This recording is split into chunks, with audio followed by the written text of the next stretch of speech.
Oui, bonjour à tous. On va effectivement passer sur la dernière partie de cette matinée qui est une table ronde virtuelle avec 4 speakers. Donc j'invite Laura Carbone, coordinatrice marketing et communication d'Action France, à allumer sa caméra et son micro. Pierre Apostol, directeur du pôle retail chez Bonial, à faire de même. Mathias Béranger, responsable d'acquisition multicanal chez Léon Bruxelles, à brancher également. Et Philippe Leclerc, CEO d'Ad4Screen, que j'ai vu également allumer son micro. Bonjour à tous les quatre, vous êtes tous là?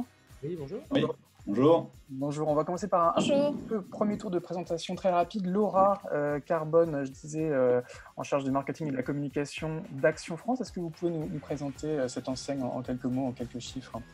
Donc je disais, Action est un discounter donc non alimentaire néerlandais qui s'est installé sur le marché français en 2012.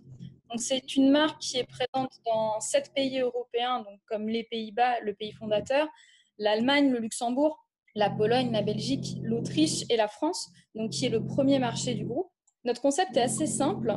Nous proposons donc des produits de la vie quotidienne avec plus de 6000 références en magasin, réparties dans 14 catégories différentes, donc notamment l'alimentaire, le cosmétique, soins personnels, le sport, le bricolage, la décoration, l'alimentation pour animaux et les produits d'entretien, avec donc, des prix bas. Et aujourd'hui, on a un parc en France de 523 magasins, avec 500... un rythme de 523. Très bien, donc le magasin favori des petits budgets, hein, on peut voir sur votre site web. Pierre, une présentation aussi rapide de Bonial, même si Laurent Landel a déjà donné quelques éléments. Ouais, je vais faire rapide alors, effectivement. Bonial, c'est le leader et puis du Drive to Store en Europe maintenant depuis plus de 10 ans. Notre métier, il est assez simple finalement, hein, c'est de reconnecter le consommateur avec le point de vente. Donc, on est un spécialiste du Drive to Store, donc dans la génération de trafic en magasin. Et pour ça, on s'appuie sur effectivement notre audience, comme l'a dit Laurent, plus de 5 millions de personnes qui viennent tous les mois préparer les achats chez nous, mais aussi sur une plateforme un peu plus globale, dans le cadre de partenariats qu'on a pu monter, notamment avec Google et Facebook, pour diffuser la publicité plus largement, en nous appuyant du coup sur la donnée de ces 5 millions de personnes qu'on a sur Bonial. Très bien. Mathias Béranger, responsable d'acquisition multicanal de Léon de Bruxelles. Est-ce que vous pouvez aussi nous redonner quelques éléments chiffrés sur cette grande enseigne de la restauration? Bonjour à tous. Effectivement, Léon de Bruxelles, 80 restaurants en France. Donc, chaîne de restaurants exclusivement sur le territoire français. Donc, 9 restaurants parisiens, le reste réparti à peu près équitablement en France. La vision, elle est relativement simple. Des recettes à base de produits frais et de produits de la mer. On est relativement connu pour notre plat de moules frites, mais pas que. On a aussi très bonnes recettes de poisson et de plein d'autres belles choses. Et l'idée, voilà, c'est de créer des moments conviviaux en restaurant autour de recettes savoureuses. Très bien. Voilà. Philippe Leclerc, CEO d'Ad4Screen. En un mot, on parle d'une agence spécialisée dans la publicité mobile et la création de trafic offline. C'est ça, en fait. Donc, Ad4Screen, effectivement, on est une agence conseil et médias sur tous les univers mobiles et désormais cross-device, puisque on en a déjà parlé en amont dans la présentation. On existe depuis maintenant près de 10 ans, donc c'est vrai que sur le mobile, on commence à avoir une forte expérience et expertise. On est plus de 80 personnes et on travaille avec une centaine de clients dans une quarantaine de pays. L'univers retail e-commerce est pour nous l'un des tout premiers secteurs d'activité, donc là aussi, une forte pénétration, un fort retour d'expérience. Et on va travailler sur les logiques d'acquisition et de conversion sur les 3 grands univers du mobile, le site, l'application et le point qui nous intéresse aujourd'hui, le point de vente. Très bien, alors on va faire un petit tour de table rapide sur le Drive to Store. On va parler de ce que vous faisiez en 2019, en gros, en matière de Drive to Store. Est-ce que c'était un levier en forte croissance? Est-ce que vous aviez des premières expériences réussies? Laura, je crois que vous travaillez de longue date avec Bonial, donc c'était un levier en croissance pour vous l'année dernière? Alors oui, donc Action travaille historiquement avec le prospectus et donc il y a 2 ans, on a entamé une collaboration avec Bonial pour rajouter le volet digital sur cette partie-là en diffusant le prospectus sur leur application. Et donc en effet, c'était un partenaire intéressant avec une audience disponible intéressante pour nous qui nous a permis d'en connaître plus sur nos clients, d'en connaître plus sur notre marché Et donc, jusqu'à maintenant, avec eux, donc, nous avions une vitesse de croisière que nous boostons par des tests ponctuels en fonction du calendrier commercial et des dispositifs médias déployés. D'accord, donc c'était un format sur lequel vous investissiez et qui était en train de monter en puissance au cours des derniers mois. Voilà, donc on a fait comme je le disais, une vitesse de croisière qu'on alimente. Et donc l'après-crise va très certainement changer la stratégie et renforcer les investissements digitaux. On va en reparler dans un instant. Pierre, avant cette crise, le Drive to Store, c'était évidemment un levier important pour beaucoup de clients Bonial. Ça montait en puissance au cours de l'année 2019. Oui, clairement, c'est quelque chose qu'on voit maintenant depuis plusieurs mois, 2019, même fin 2018. Je pense que pas mal d'enseignes n'ont pas attendu le Covid pour penser à digitaliser leur plan d'action commerciale. Ça a été le cas maintenant, comme je dis, depuis plusieurs dizaines de mois. Donc, ouais, effectivement, c'est quelque chose qu'on fait maintenant avec plusieurs enseignes depuis maintenant plusieurs dizaines de mois, absolument. Mathias, chez Léon de Bruxelles, vous aviez lancé, je crois, fin 2019, une campagne avec Ad4Screen. Quels étaient les premiers enseignements de ces opérations? Oui, effectivement. Alors, Léon de Bruxelles a toujours eu cette vision génération de trafic, puisqu'on est historiquement des acteurs de la restauration à table, avec des médias très classiques, CRM, courrier, email, SMS, etc. Et puis, effectivement, 2019 a été l'occasion pour nous de tester davantage de médias, dont effectivement le display mobile avec possibilité de traquer. Aujourd'hui, les premiers tests qu'on a menés avec Ad4Screen ont été plutôt concluants dans la mesure où le coût à la visite incrémentale, qui est notre seul et unique indicateur de performance, a été rentable pour nous. Philippe, c'était, j'imagine, une bonne nouvelle pour vous d'améliorer les performances sur le coût de visite incrémentale, mais c'était aussi c'est l'objectif de base. C'est l'objectif de base et c'était une forte demande de beaucoup, j'imagine, de commerçants. C'était une grande tendance il y a encore quelques mois. Ouais, alors c'était une grande tendance, c'était une tendance en redémarrage, puisque effectivement il y avait eu l'impact de la CNIL. Alors, le marché du Drive to Store, c'est un peu le marché qui n'est pas rebond, c'est-à-dire qu'il y a eu une forte poussée en 2018, une coupure avec la CNIL, là ça a redémarré fortement sur 2019, là il va y avoir une coupure avec le Covid. Mais ce qui est clair, c'est qu'effectivement les notions de coût à la visite incrémentale, donc comme en parlait Mathias, l'idée c'est vraiment d'être en mesure, grâce au digital et particulièrement au mobile, non seulement de comptabiliser les personnes qui sont dans le magasin, mais l'impact supplémentaire de la publicité. Parce que sinon, on s'auto-attribue des gens qui seraient venus de toute manière. Et là, pour le coup, ce n'est pas juste dans la mesure, ce n'est pas équitable et ça ne permet pas d'avoir des mesures de rendement qui sont saines et applicables. Bien sûr. Alors, ça n'a échappé à personne depuis quelques semaines. Une grande part de l'activité commerciale s'est arrêtée à cause de cette terrible crise du Covid-19.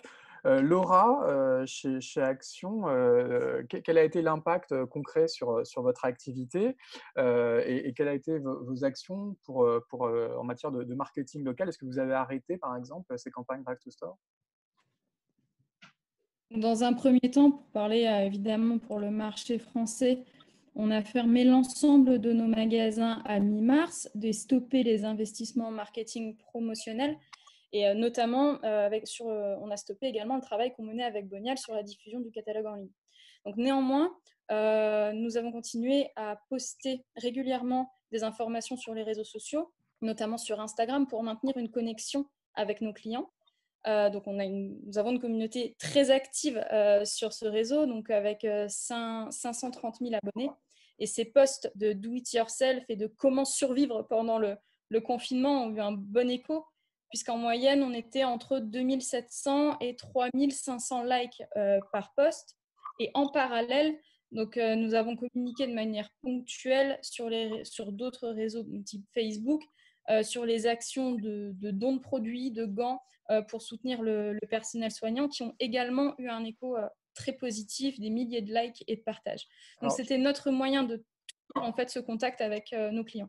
Alors, je crois que vous avez déjà ouvert certains magasins, notamment dans le nord de la France. Est-ce que pour ces magasins précis, il y a des actions de marketing digital qui ont été mises en place? Alors, en effet, on a réouvert plus de 170 magasins à date. il n'y a pas de communication qui a été faite sur ces magasins-là. On a misé, disons, sur notre traditionnel bouche à oreille qui a fonctionné très bien pour certains magasins. Et encore une fois, ces magasins ouverts proposent essentiellement les produits essentiels qui sont autorisés dans le décret du 23 mars. Mais aucun investissement marketing ne sera fait sur ces magasins avant le 11 mai. Pierre, chez Bonia, la mise en place du confinement, j'imagine que ça s'est traduit par un arrêt de l'activité marketing pour beaucoup de vos clients. Ça a été, j'imagine, assez brutal. Alors, sur l'alimentaire, c'est sûr qu'il y a eu un arrêt brutal. Sur le food, pas tant que ça, en fait, mais sur l'alimentaire, effectivement, c'était le cas. On a d'ailleurs réfléchi, nous, à une manière de pouvoir aussi informer nos utilisateurs. Ils étaient nombreux à attendre de l'information, ils devaient être rassurés aussi. Donc, on a mis un système en fait d'information par enseigne. On reprenait en fait simplement l'information que les enseignes pouvaient communiquer sur leur site. Par exemple, Action sur son site, sur Insta, communiquer, comme disait Laura, les informations.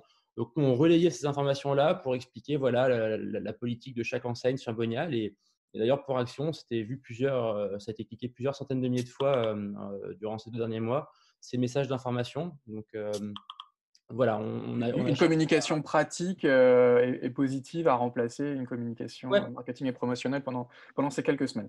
Mathias, chez Léon de Bruxelles, j'imagine que la fermeture également a été brutale et radicale. Vous avez coupé toutes vos campagnes également du jour au lendemain?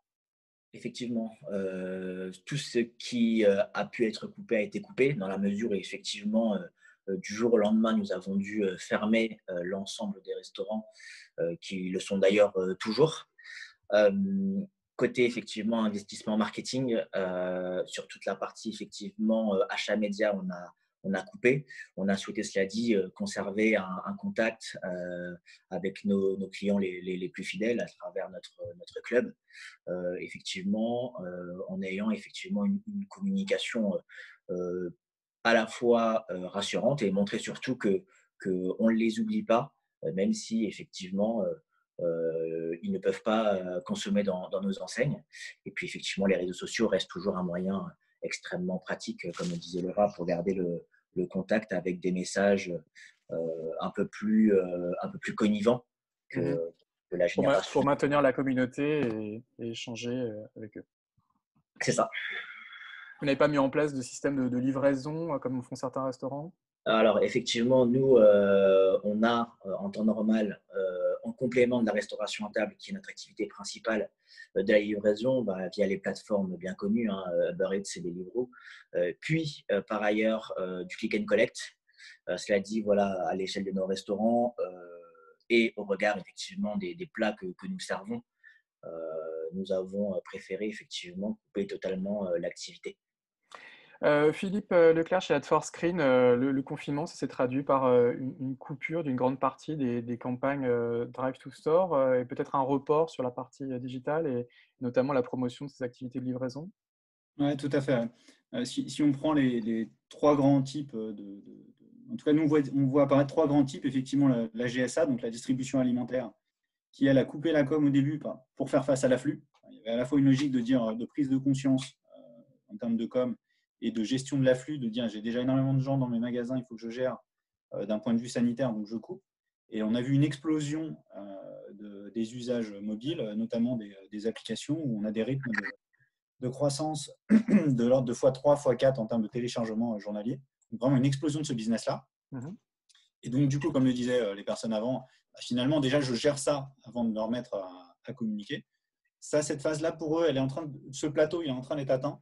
Et donc là, on voit réapparaître les budgets marketing de communication pour consolider ce plateau et repartir, puisque là aussi, on arrive à une population française et à un marché qui se stabilise et qui a pris en compte le confinement et qui anticipe le déconfinement. Deuxième partie, la partie retail, où là, effectivement, le Drive to Store a été complètement coupé dans la GSS, donc distribution spécialisée, avec un énorme déport sur le e-commerce. Donc là, je voyais les chiffres tout à l'heure de dire tout le monde n'y va pas, mais ceux qui y vont, c'est déjà une explosion de croissance.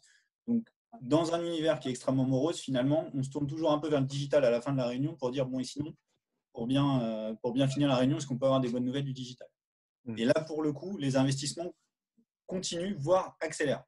Parce qu'il y a un coût média en ce moment, coût contact média, qui est extrêmement intéressant, puisqu'il y a beaucoup moins d'annonceurs pour une offre qui explose, puisque le trafic mobile, le trafic digital global explose, et donc des coûts contact, parce qu'on est beaucoup sur des systèmes d'enchères, qui deviennent très intéressants. Donc là, on voit même une accélération par rapport à ces points-là. Et effectivement, troisième catégorie, donc la restauration, où là, soit il y a une bascule vers des plateformes de livraison, type Uber Eats & Co., soit effectivement, pour le coup, les investissements sont en pause, puisqu'on est déjà dans une logique de dire comment est-ce que je fais pour eux.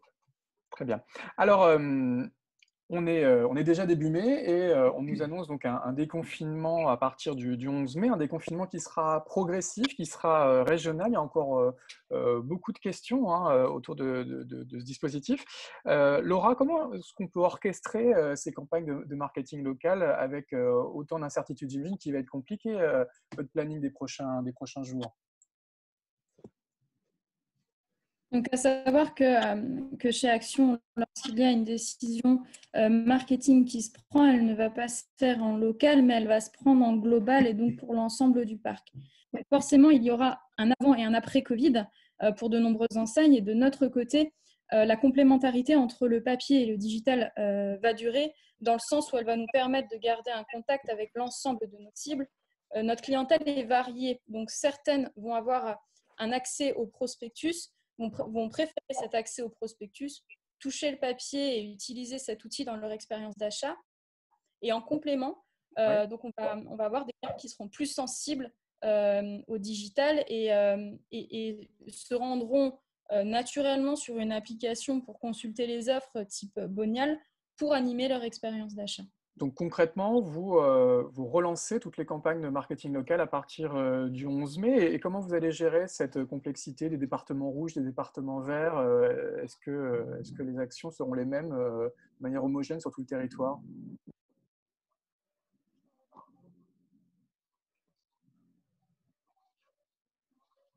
Il y a un petit décalage. C'est un peu tôt pour se prononcer. En tout cas, c'est une crise sans précédent qui doit nous obliger à réfléchir à une approche différente. L'objectif est au 11 mai que l'ensemble du parc soit ouvert, en tout cas notre parc soit ouvert, et en fonction des décisions, on adaptera notre stratégie. Pierre, la journée de lundi 11 mai, c'est l'inverse de la journée du 16. Toutes les campagnes du 16 mars, toutes les campagnes marketing locales vont être rallumées selon vous? Peut-être pas au 11 mai tout de suite. Enfin, ce qu'on voit là ces dernières semaines, c'est qu'on est en très très forte activité chez Bonial justement pour préparer le déconfinement. Donc oui, ce qu'on peut voir, c'est que globalement sur mai, on a une grande majorité des enseignes dans le non-alimentaire qui prévoient de reprendre la parole et de manière assez massive d'ailleurs. Donc c'est vrai que ça, c'est quelque chose qu'on constate. Par contre, le 11 mai, ça ne va pas être la journée magique où tout va reprendre d'un coup. Comme le disait Laura, il va falloir aussi voir ce qui se passe en temps réel. C'est tout nouveau pour tout le monde. Personne ne sait comment ça va se passer le 11 mai. En tout cas, ce qui est certain, c'est qu'il y a une volonté de la plupart des enseignes, aussi du non-alimentaire, de recommuniquer à partir de mai. Et ça va se faire d'ailleurs essentiellement dans un premier temps sur le digital, puisque la distribution de prospectus papier va pouvoir reprendre à partir de fin mai. Donc, c'est aussi une période intéressante pour voir aussi comment, en termes de trafic en magasin, on va pouvoir aussi apporter un peu plus de trafic en magasin.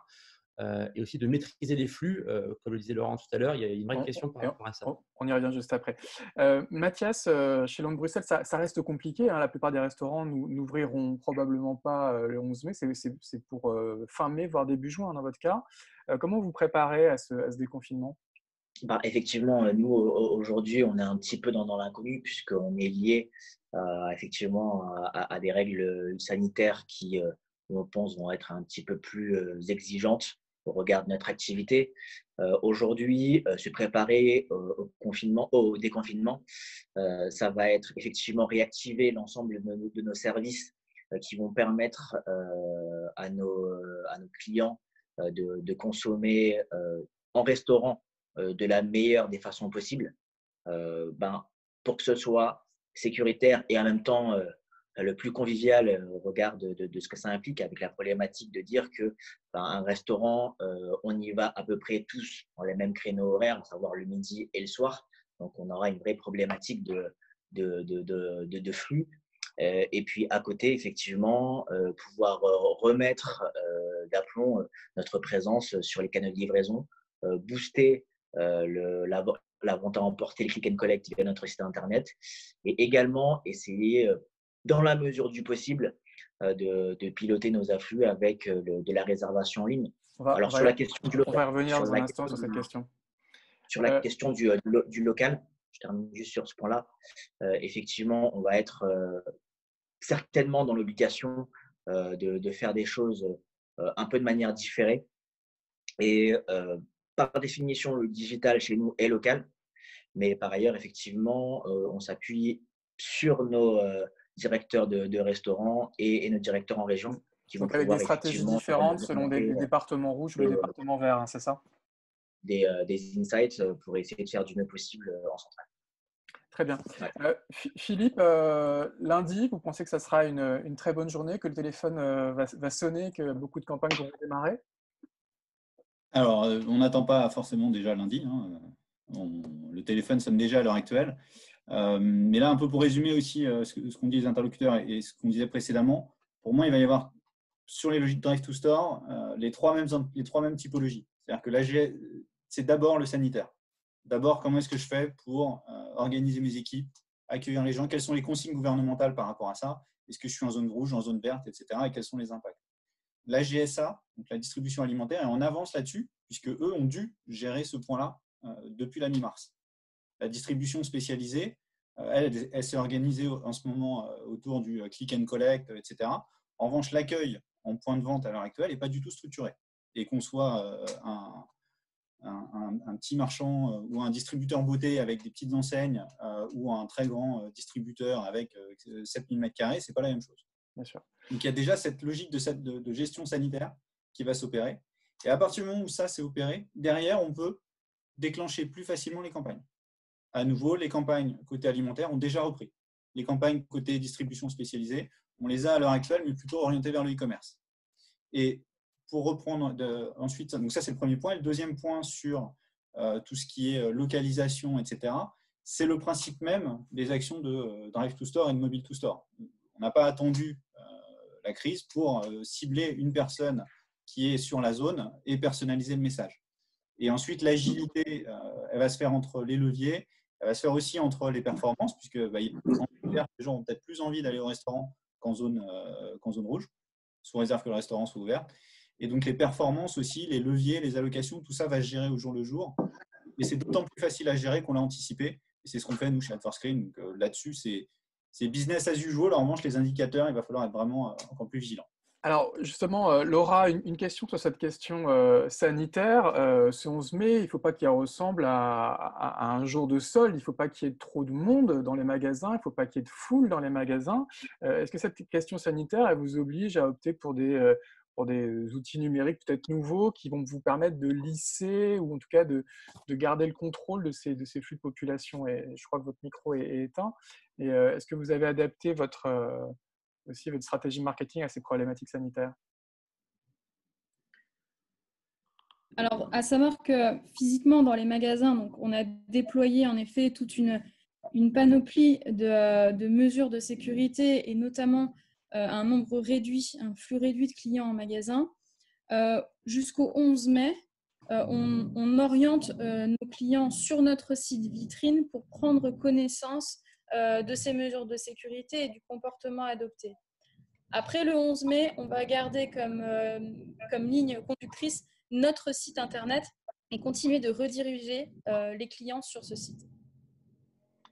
Pierre, chez Bonial, la problématique là, de cette reprise, elle est complexe. Il ne faut surtout pas créer des feux de foule chez vos clients. Donc, c'est paradoxal quand on fait du Drive to Store d'avoir cette contrainte. C'est vrai, ça pourrait l'être. En revanche, on a assez de chance, c'est qu'on est assez. En fait, Bonial est assez prévu pour ce genre de situation parce qu'on a une très forte agilité à pouvoir ouvrir, fermer un magasin dans nos campagnes digitales en quelques minutes. Donc ça, c'est assez facile chez nous. La deuxième chose qu'on constate concernant la maîtrise des flux de trafic en magasin, c'est un avantage qu'on constate quand on mesure le trafic et l'incrément de trafic en magasin chez Bonial, c'est qu'il est plutôt lissé, plutôt linéaire sur la campagne. On a moins ces effets de pic de trafic en magasin qu'on peut connaître sur le papier notamment, où pendant 3-4 jours, on a beaucoup de trafic en magasin et ensuite ça redescend. On arrive justement à mieux manager, à mieux lisser ce trafic en magasin. Même s'il y a un tout petit pic au début, généralement, on arrive à mieux maîtriser ces flux-là. Et je pense que c'est une des raisons pour lesquelles aussi on va être amené à travailler encore plus avec les enseignes avec qui on travaille déjà. Et c'est ça l'action. Mathias, c'est une crainte de devoir gérer ces contraintes sanitaires et peut-être d'ailleurs que ça complique la pertinence, le modèle économique même de la restauration? Effectivement, dans la restauration, le respect des distances, par définition, c'est une problématique parce que dans un restaurant, on est tous ensemble et tous à côté et tous en même temps. Donc, en même temps, sur deux gros créneaux. Donc, effectivement, c'est particulier et on sait pertinemment qu'il va y avoir une coupure de business. Je parlais de ce cas qui est sorti dans la presse en Suède, qui a déjà procédé à son déconfinement, où le restaurateur dit sur mes 80 couverts que je fais habituellement le soir, j'en fais entre 10 et 15. Bon, on n'est pas la Suède, on est la France, mais on va dire que pour le moment, les questions qu'on se pose, c'est comment est-ce qu'on va accueillir du mieux possible ceux qu'on pourra accueillir. Mais ça peut en tout cas compliquer la réouverture de certains magasins si le minimum n'est pas viable économiquement. Philippe, ces contraintes sanitaires, c'est quelque chose qu'on peut intégrer dans une stratégie de marketing local? Complètement. C'est à la fois en termes de pilotage, tout simplement. Très rapidement, on peut constater et avoir les remontées de points de vente sur quels sont les temps forts, c'est-à-dire là où il y a vraiment un afflux de population. Et à nouveau, ces afflux vont peut-être changer avec le télétravail qui est quand même extrêmement développé. On assiste à un lissage, on va probablement assister à un lissage aussi de comportement.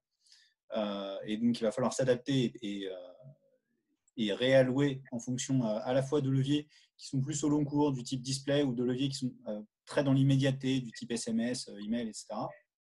Et de l'autre côté, on peut également s'en servir d'un point de vue marketing et communication pour en faire un atout quand on est une marque et de dire anticipez, pré-réservé, faites du click and collect, venez plutôt de telle heure à telle heure parce qu'il y aura moins de monde, etc., etc. Donc, tant dans le pilotage que dans la communication, c'est des choses qui vont évidemment et qui doivent évidemment être prises en compte.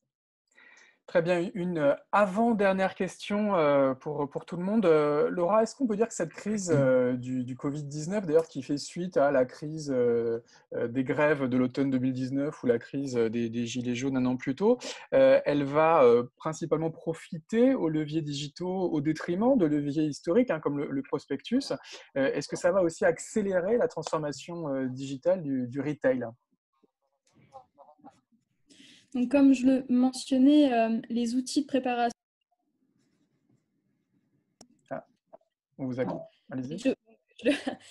Les outils de préparation de shopping diffèrent en fonction de la cible. L'utilisation du digital, en plus, donc en complémentarité du papier, s'inscrit aussi dans une approche non négligeable, donc, puisque 2 ans, nous avons réduit de notre côté, en tout cas, la distribution de prospectus par 2, en maintenant une ligne de fond avec le digital, donc en continuant d'informer régulièrement nos clients. Investir sur le digital et donc pour nous sur Bonial, et j'insiste sur le mot investir, nous a permis d'en connaître plus sur le comportement de nos clients, d'avancer efficacement dans les différentes stratégies. Donc, ce qui va permettre maintenant de se dire, OK, le digital peut avoir un impact non négligeable dans le mix média et apporter une réelle complémentarité. Donc, il n'est pas impossible que les investissements diffèrent après la crise. Pierre, c'est une bonne nouvelle pour Bonial. En fait, je pense qu'effectivement, comme le disait Laura, faut pas perdre de vue que le papier, de toute façon, va revenir. La question, c'est qu'il va revenir, mais dans quelle proportion? Ça, c'est toute la question qu'effectivement qu'on peut se poser.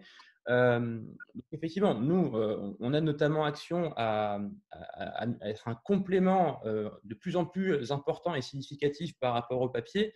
Et ça se fait grâce à une audience qui, chez nous, ne fait que croître, comme le montrait Laurent tout à l'heure, avec des chiffres d'install en termes de Covid qui sont multipliés par 3. Donc, effectivement, ça peut être une bonne nouvelle. Néanmoins, je pense que le papier ne mourra pas demain. En revanche, il y aura, je pense, après le Covid, un meilleur équilibre dans les mix médias entre digital et papier. Et ça, effectivement, je pense que c'est une très bonne nouvelle. Mathias, pour Lyon Bruxelles, on peut anticiper aussi un rééquilibrage au profit du digital dans votre mix marketing? Nous, effectivement, c'est une mutation qu'on avait déjà commencé à opérer avant tout ça. Donc aujourd'hui, pour nous, c'est plus une confirmation qu'on attend plus qu'un changement. On l'attend on l'attend et on l'espère, une vraie présence de la marque accrue et performante sur les canaux, livraison et vente à emporter. On espère également que nos canaux de réservation en ligne va générer plus de performance pour deux raisons. Un, parce que ça permet, nous, de maîtriser l'afflux. Et deux, ça nous permet un petit peu d'avoir une vision un peu plus claire de la performance. Après, ça ne nous empêchera pas, effectivement. Nous, on fait beaucoup moins de papier, hormis pour nos clients les plus fidèles. Ça ne nous empêchera pas également d'apporter du complément sur des médias comme Ad4Screen et d'autres qui vont nous permettre d'aller chercher le maximum de remplissage possible dans la mesure des conditions sanitaires. Bien sûr. Philippe, cette crise, elle va renforcer l'activité des acteurs du digital. On va enfin monter en puissance sur ces leviers. Je pense qu'on a fait un saut quantique de 4 ou 5 ans. Mm. Parce qu'en fait, on n'arrête pas de dire le mobile, alors le digital, mais surtout le mobile, c'est l'expérience. Et c'est vraiment ce que nous, on préconise fortement chez Ad4Screen. C'est d'abord, c'est bien de mesurer, mais d'abord, qu'est-ce qu'on veut raconter, comment on veut le raconter et quelle expérience on donne en point de vente ou sur le digital ou dans l'app aux prospects et aux clients. Là, ce que nous, on constate chez nos clients, c'est que tous les focus techniques, tous les focus de développement sont portés vers le digital.